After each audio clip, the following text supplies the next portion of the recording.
Switzerland के Davos में आयोजित विश्व आर्थिक मंच WEF 2026 के शिखर सम्मेलन में झारखंड ने निवेश और विकास की नई इबारत लिखी है। मुख्यमंत्री हेमंत सोरेन के नेतृत्व में राज्य के पहले आधिकारिक प्रतिनिधि मंडल ने वैश्विक मंच पर झारखंड को हरित औद्योगिक क्रांति के केंद्र के रूप में प्रस्तुत किया है। इस यात्रा का सबसे बड़ा परिणाम टाटा स्टील के साथ हुआ 11,000 करोड़ रुपए का मेगा समझौता है, जो राज्य के औद्योगिक परिदृश्य को पूरी तरह बदल देगा। मुख्यमंत्री हेमंत सोरेन और टाटा स्टील के शीर्ष नेतृत्व के बीच हुई उच्च स्तरीय बैठक में झारखंड में new age green steel technology को लेकर ऐतिहासिक समझौता हुआ। टाटा स्टील ने राज्य में कुल 11,000 करोड़ रुपए के निवेश की प्रतिबद्धता जताई है। इस निवेश को 3 मुख्य परियोजनाओं में विभाजित किया गया है। हिरसाना ईज एंड मेल्ट, एक अत्याधुनिक कॉम्बी मिल और 3 प्लेट का विस्तार करना।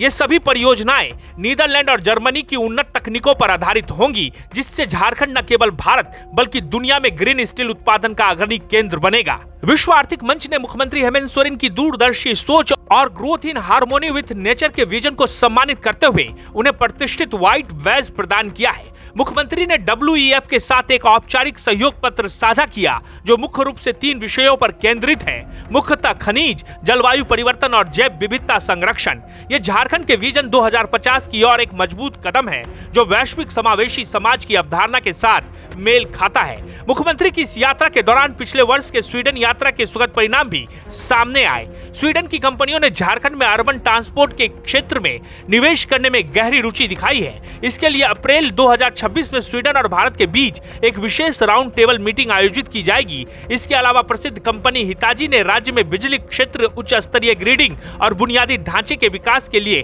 अपना निवेश प्रस्ताव सौंपा है, जो राज्य की ऊर्जा सुरक्षा को मजबूत करेगा। दावोस में मुख्यमंत्री ने वर्ल्ड वीमेन लीडर्स फोरम के प्रतिनिधियों से भी मुलाकात की। इस बैठक में झारखंड के हाशिए पर रहने वाली महिलाओं को राजनीतिक और सामाजिक नेतृत्व में सशक्त बनाने के लिए एक ढांचे पर चर्चा हुई। फोरम में झारखंड सरकार के साथ मिलकर महिला प्रतिनिधियों के लिए एक साझा और गैर दलीय मंच बनाने का प्रस्ताव रखा है, जिसका उद्देश्य संवाद और क्षमता के निर्माण के माध्यम से महिलाओं की भागीदारी को बढ़ाना है। नमस्कार। वर्ल्ड इकोनॉमिक फोरम के इस वैश्विक मंच पर मैं अपने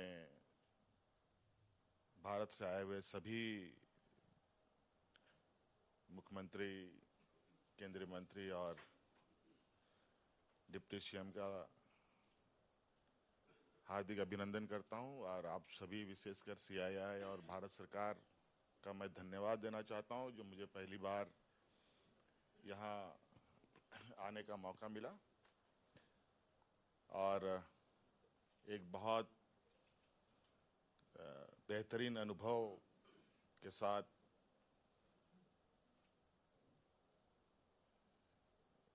ये इवेंट के बीच में हूं। मैं झारखंड से आता हूं। हमारे भारत देश का सबसे बड़ा और सबसे अधिक खनिज संपदा, माइनिंग एंड मिनरल्स हमारे स्टेट के अंदर है, और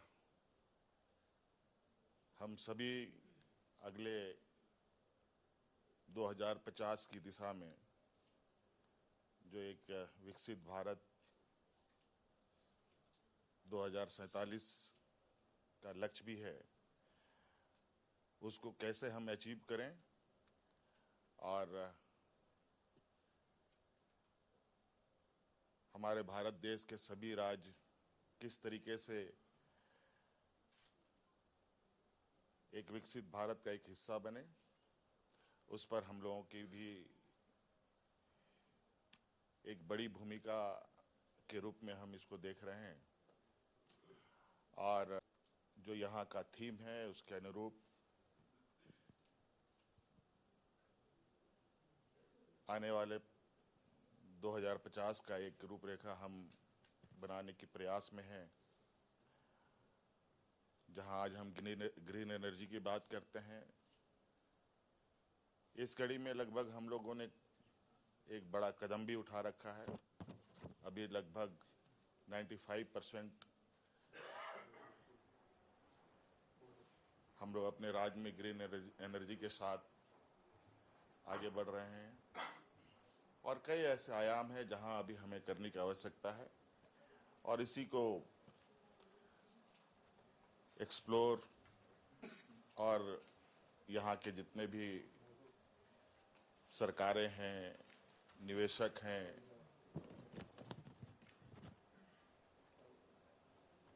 इनके साथ एक साझा प्रयास करने का हमारा ये उद्देश्य है और आशा करते हैं कि डेफिनेटली आने वाले समय में हम लोग जो एक विकसित भारत और हमारे राज्य का जो